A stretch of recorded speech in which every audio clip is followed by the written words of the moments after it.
Well, good morning everyone, and how are you? Fernando? Hey, how are you? I'm good, thanks for asking. Today we have a product review from Kenwood. I'm pretty excited about this one. We've been waiting to have the right application for it, and today we have a Dodge Ram, which is the perfect application for it. So let's head over to the bench and take a look at these new component systems from Kenwood under the Excelon line.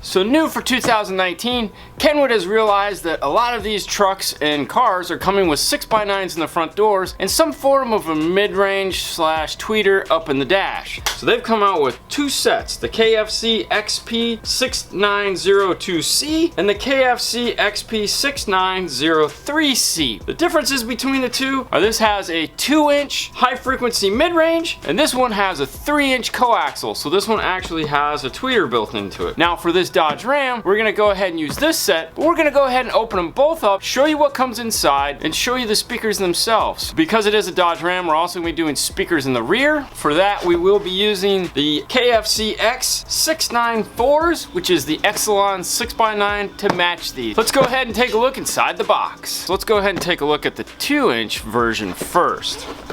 So you get your warranty card and your instruction manuals. You get these cool universal adapters here. Now this is something that a lot of speaker manufacturers are starting to do, or I should say a lot of Japanese speaker manufacturers are starting to do. Kenwood has been doing it for a really long time with the 7-inch, so it was no surprise they continued it on with the 6x9. So looking at this with this mount here and this mount here, this is going to be the standard Chevy mount. These far outsides are going to be for Toyotas. This one here is also going to be a Chevy mount. And then for the Dodge Ram, you can actually break all these off if you need to and just use it as a 1-inch spacer, which makes it kind of nice. You also get 2 pieces of foam for the front of the speaker so that you can make it look like the factory speaker. Think of it as kind of like they threw a generic fast string into the box. So once you get inside the box, everything is laid out rather nice. This is kind of impressive because I mean it's like normally they try to cram everything into a really small box. It's very rare that you see a layout like this. So we have foam here, which is for the back of all the drivers. You have your crossovers here. These are going to be for your smaller drivers. And since we mentioned smaller drivers, let's take a look at this. So this is the 2-inch high frequency mid-range. It's about 1 3/8 inches deep. And between the 2 holes, you have about 3.5 inches. Now this grill is actually attached. It's not made to come off, but I will tell you, we have taken them off before. You just have to be careful when you're doing it because you don't want to rip the surround on the driver. Now inside here, we have some pigtails for the 6x9s. We have some more foam. We have more foam over here.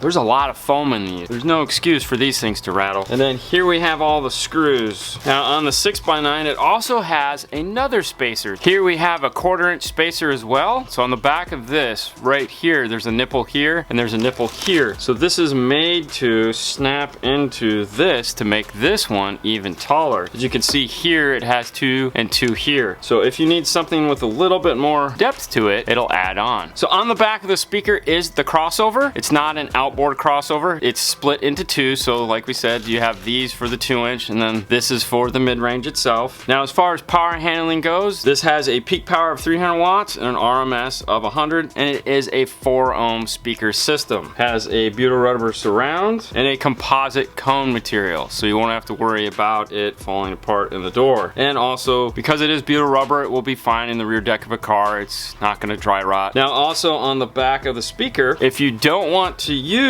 the passive crossover, it does give you the option on here to where you can bypass it or use this. The reason why you might want to bypass it is if you're working on one of these Dodges and that front speaker is the subwoofer, well then you'd want to bypass the crossover because it's already amplified and it's already crossed over, so there's no reason to use it twice. With that being said, the idea behind it is that you can integrate them into those amplified systems now because there is no tweeter here, and they had that in mind when they were designing this speaker. Alright, let me box this back up and we'll open the 3.5. The 3.5 version is gonna be a lot the same. It's gonna have the same warranty, the same instructions, the same universal bracket, the same piece of foam. They're again the same 6x9s. This is the guy we wanna look at here though. This is the new 3-inch. It has more or less the same mounting depth as the 2-inch. It's at about 1 3/8, and the whole pattern on this is about 4 inches. Now it has a tweeter crossover on it here, but it still gives you the crossover for the mid-range. Now one of the nice things about this is you'll notice this hump right here. This is the tweeter wire. A lot of the times manufacturers will run these tweeters and they'll come in some strange way that you can't actually get to them, but these you can. And the reason why I bring that up is if you wanted to do a 3-way active set with these, you can easily disconnect this capacitor wire here and run the tweeter on its own amp, the mid-range on its own amp, and the woofer on its own amp. So you can do a 3-way active set with these if you wanted. So that's what you get in the box. A lot of foam. It's a lot of foam. It's good. It's good. I wish more manufacturers would put foam in the box. Plan now is to go ahead and get this door off and get the dash out so that we can go ahead and get these speakers in here, because we want to hear them, and we know you guys want to hear what we think about hearing them, right? Of course. So we're gonna go ahead and show you guys taking the doors off, taking the dash off, and get these things in. So let me go ahead and switch over to Fernando. He's got the A-pillar off already. Let's get this dash out of the car. All right, so you got that side apart.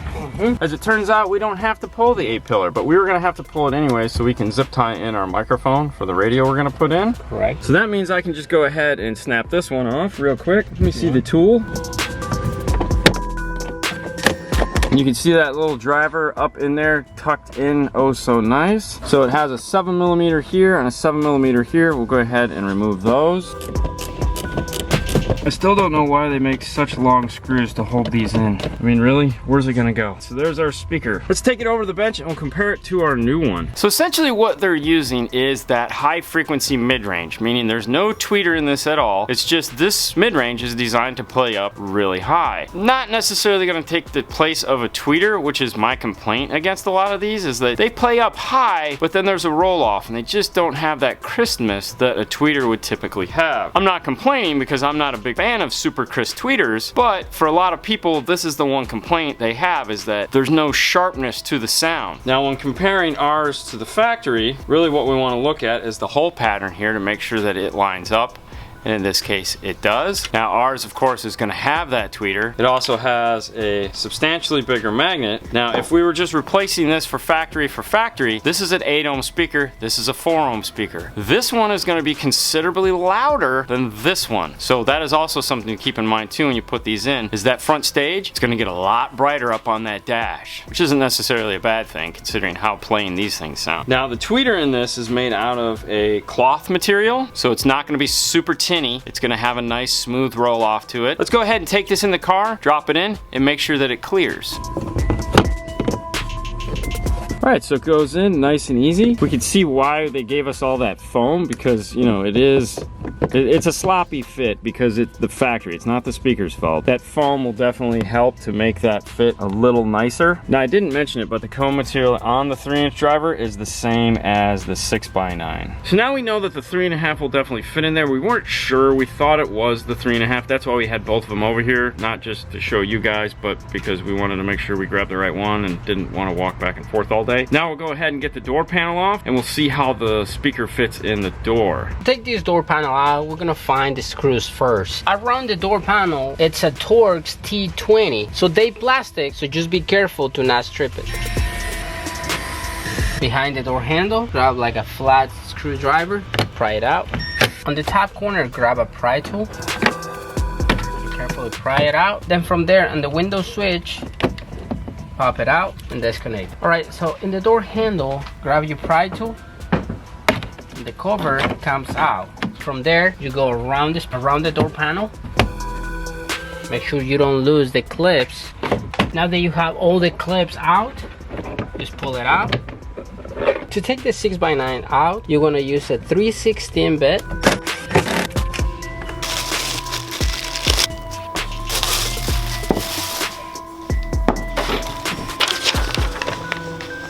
Now when you open the instruction manual, it's gonna go ahead and break it down into the car that you're working on and show you how to disassemble this bracket here to fit in your car, what pieces to break off. So you have your Toyotas here across the top, your Chevys, and then your typical Dodge and Chrysler installation. It also goes ahead and gives you an idea of how the smaller speakers are gonna fit as well. And it tells you, of course, to put the foam on the back of the smaller driver as well as on the brackets here and here. Now it's also showing you here in this diagram that if you're using this in a Toyota, a lot of the times Toyotas have a 4-wire plug and it's either connected at the mid-range, but it's typically connected at the tweeter. And if you don't connect it properly, then you'll get no sound out of either the tweeter or the mid-range. So it's showing you here how to do that. It's also down here talking about what we talked about if you're going to use something that is not factory amplified and something that is factory amplified. It's showing you how to delete out the tweeter crossover as well as the mid-range crossover. So if you were like, what is he talking about? They have examples of it on the instruction manual to make it easier. So on the back of the instruction manual, it gives you a full blowout of the size of the speakers as well as a parts list and then the all-important specs for the speakers itself.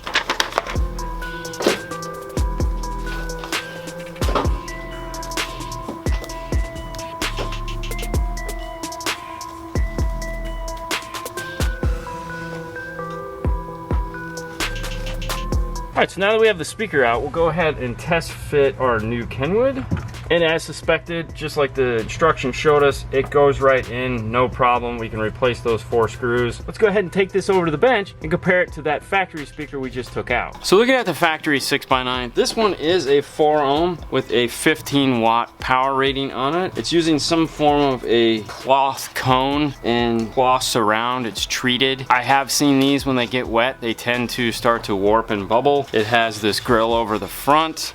Stamped steel. I mean, it's a factory speaker. Comparing that to our Kenwood, so you can see the Kenwood is got a considerably bigger magnet. Obviously, it's got a higher power handling. It's actually the same depth as the factory speaker, which is kind of cool. That's why this one just goes in without needing any spacer or anything like that. As far as sticking out over the top, there again, depth is important, but so is the front of the speaker as well. You don't want the speaker to come up too high because then it'll hit the door panel, and this one doesn't. It's actually almost the same outside depth too. So Kenwood put a lot of thought into this driver, clearly making it a universal fit for those 3 major car manufacturers. Now, as we said, we also have this foam that goes on the front of the driver, and it's split down the center, so there's one for each side. This doesn't have any foam on there, which is telling me chances are good. Now this doesn't have any foam on there, which means this probably has some form of a pocket that it goes to on the back of the door. And after a quick look, it doesn't. That might also be why these sound so bad, is that they are not married up with the door panel. So we'll go ahead and put this foam on there. This is only a 1/2 inch open cell squishy, extremely squishy foam. So this particular system is not the factory Alpine system. We're actually putting a 5-channel amp in here, so we want to leave it on the low pass. Now the factory screw we took out has this bigger head on it. We don't want to use these because it is bigger than the hole that they provide for the 6x9. That's why it came with that bag of screws. So just go ahead and throw these away. In this case, you want to use the black screws, not the silver ones.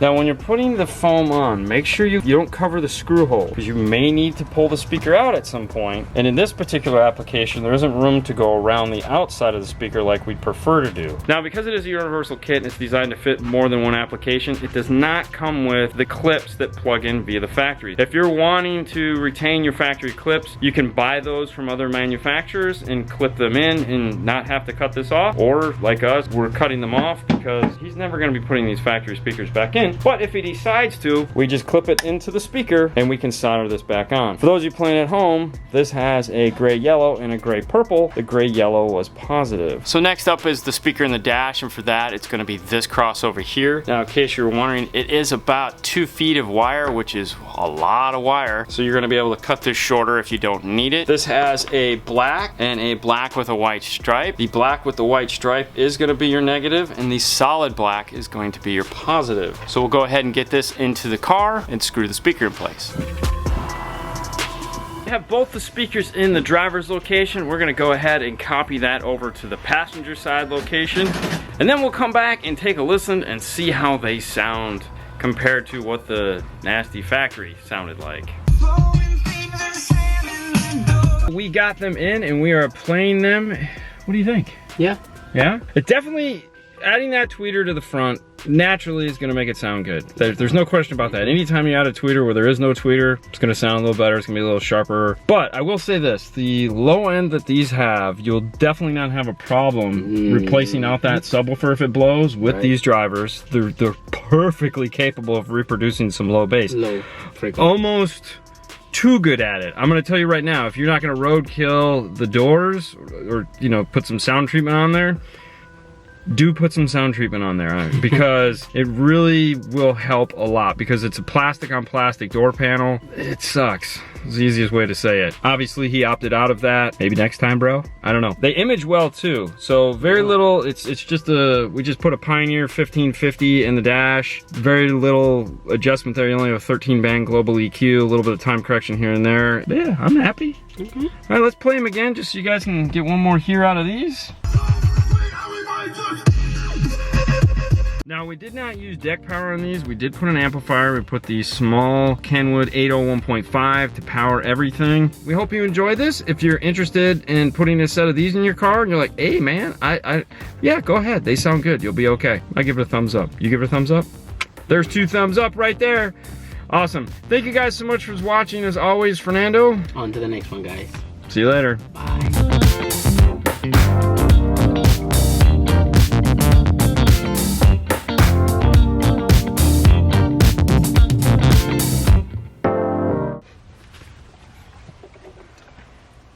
What are you doing back there? I wanted to peep in and say it.